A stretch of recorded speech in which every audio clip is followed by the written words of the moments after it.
और आप इनके पीछे की सच्चाई जान सके। तो शिवाजी महाराज का जन्म 19 फरवरी 1630 में शिवलारी किले में हुआ था। धीरे धीरे वो बड़े होते गए और 12 से 15 साल की छोटी सी उम्र में ही उन्होंने सब कुछ सीख लिया था। ये युद्ध करने में बहुत ही माहिर थे।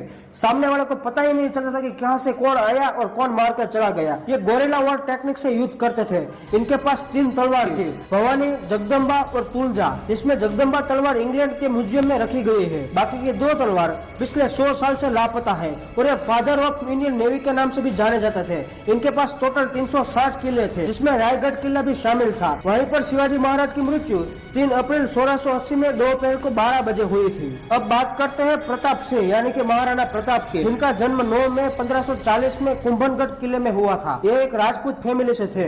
बचपन से ही बड़े ही वीर और शौर्य थे। इनका अकबर के साथ कई बार युद्ध हुआ, लेकिन अकबर कभी जीता नहीं और महाराणा प्रताप कभी हार। पूरे 7.5 फीट के थे और उसके घोड़े का नाम चेतक था, जो उस समय पर सबसे ज्यादा तेज दौड़ने वाला घोड़ा था। उसके कवच का वजन 70 केजी था, जूते का वजन 10 केजी था, तलवार का वजन 10-10 केजी था और भाले का वजन 80 केजी था। एक बार अब्राहम लिंकन भारत आ रहे थे, तब उसकी माँ ने कहा, बेटा तुम कहाँ जा रहे हो? अब्राहम लिंकन, भारत जा रहा हूँ। तब उसकी माँ ने कहा कि तुम मेरे लिए हल्दी घाटी की थोड़ी सी मिट्टी ले आना, क्योंकि मैं महाराणा प्रताप को इसलिए पूछती हूँ कि इन्होंने आधे देश के बदले में एक छोटा सा मेवाड़ अकबर को नहीं दिया। 57 साल की उम्र में शिकार करने से चोट लग गई और इलाज के दौरान उसकी मृत्यु हो गई। जब उसकी मृत्यु हुई थी तब अकबर भी रोया था और कहा था कि मुझे अफसोस है कि मैं कभी भी महाराणा प्रताप को नहीं हरा पाया। अब बात करते हैं पृथ्वीराज चौहान की। इनका जन्म 1149 में गुजरात में हुआ था और ये पूरे 7 फीट 4 इंच के थे और पृथ्वीराज चौहान ने मोहम्मद गोरी को 16 बार हराया था, लेकिन हारने के बाद पृथ्वीराज चौहान उसको माफ कर देते थे। लेकिन जब 17वीं बार युद्ध हुआ